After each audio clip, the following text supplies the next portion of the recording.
It took just 3 minutes to turn my entire life upside down. Let me introduce myself.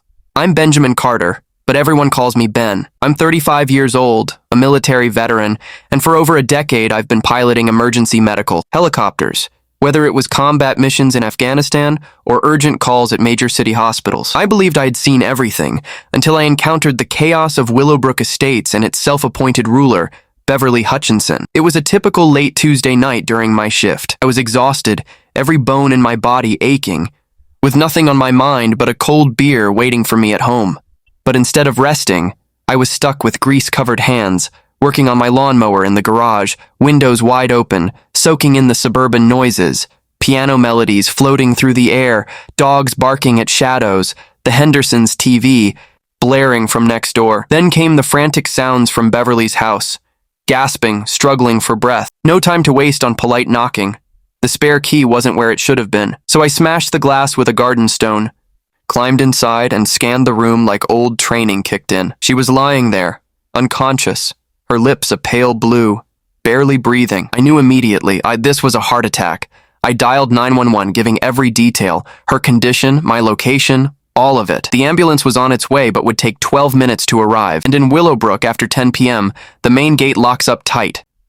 Without someone opening it, the ambulance was stuck outside. That's when Beverly appeared, stepping out of the shadows, remote control in hand, silver hair flawless even at midnight. I ran to her, pleading, "Dr. Rose is dying. Please open the gate." She gave me an icy stare and recited some HOA rule about noise curfews and no emergency vehicles after hours. "Rules are rules, Mr. Carter," she said, as if I was asking for a favor rather than begging to save a life. While we argued, the ambulance's flashing lights bounced off the gate at the street's end. Beverly started filming me with her phone. "For the HOA board," she said, "to document any threatening behavior." I was desperate. Maybe raised my voice, but threatening? No. Just furious that someone could let a life hang in the balance for the sake of petty rules. The paramedics were stuck outside, unable to reach us, and every single second felt like a lifetime. I lost it. I told Beverly straight up, "If you don't open this gate, I'm taking Dr. Rose to them myself." Without waiting for a response, I lifted her up and carried her through the pouring rain, every step slippery, my muscles burning with exhaustion. Beverly, meanwhile, was still on her phone, filming the whole scene, probably saving footage for her next HOA battle. I finally met the paramedics at the back gate. They worked on Rose like time had stopped. For a terrifying 30 seconds, her heart flatlined. I honestly thought we'd lost her, but they fought back and brought her back from the brink.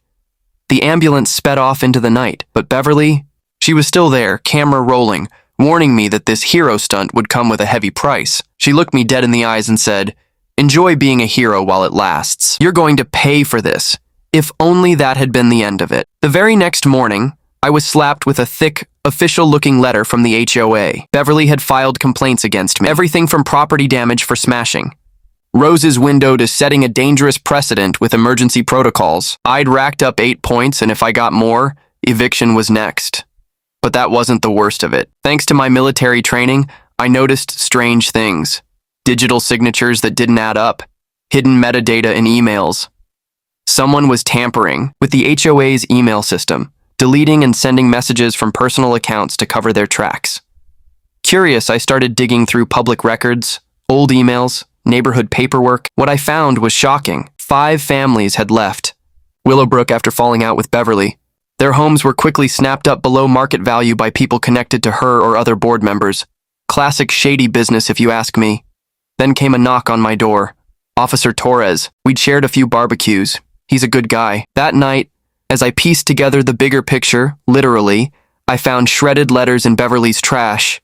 Letters from her daughter Madison, begging her to get help before she destroyed everything. Beverly wasn't just power hungry. She was falling apart from within, but she made one fatal mistake. She chose the wrong person to fight. The disciplinary hearing, total chaos. Half the neighborhood had squeezed into the community center. Beverly showed up in full power mode, sharp suit, clutching her thick folder stuffed with every single violation she'd documented against me. She played doctored security, footage, edited recordings, and called on her loyal witnesses to back her story. But when my turn came, I didn't hold back. I laid it all out. Families forced to leave, evidence of embezzlement, digital manipulation, hush money quietly shifting through HOA accounts.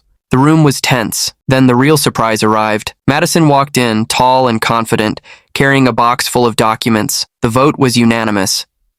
Beverly was stripped of her title, and a full investigation kicked off. Neighbors who had ignored me for weeks came up to shake my hand.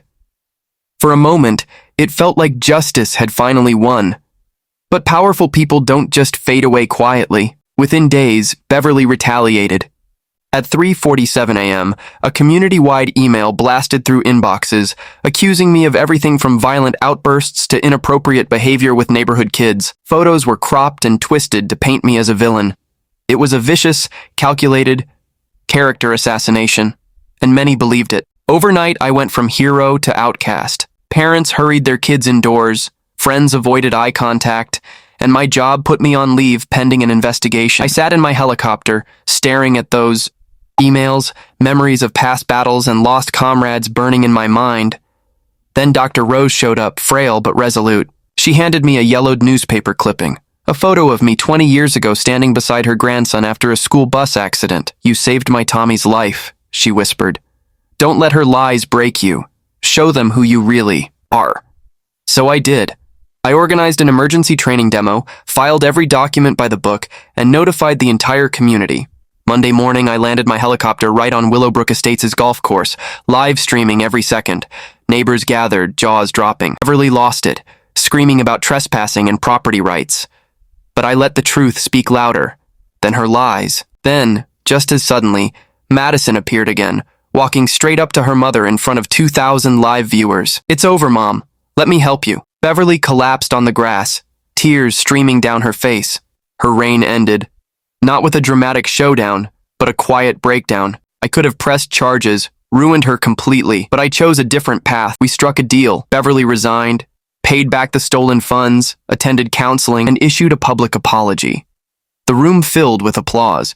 Not for me, but for the hope that even broken people can heal. Dr. Rose forgave her. The neighborhood elected a new HOA president. Beverly volunteered at the food bank, slowly rebuilding her relationship with Madison. And me? I kept flying. Sometimes I'd land on that golf course just to remind everyone. The most important rules are kindness, mercy, and standing up for what's right, even if it means breaking a few written rules along the way. You never know when you might be someone's emergency landing, or when mercy might be the bravest choice you make. That's what Beverly taught me. Even enemies can find redemption.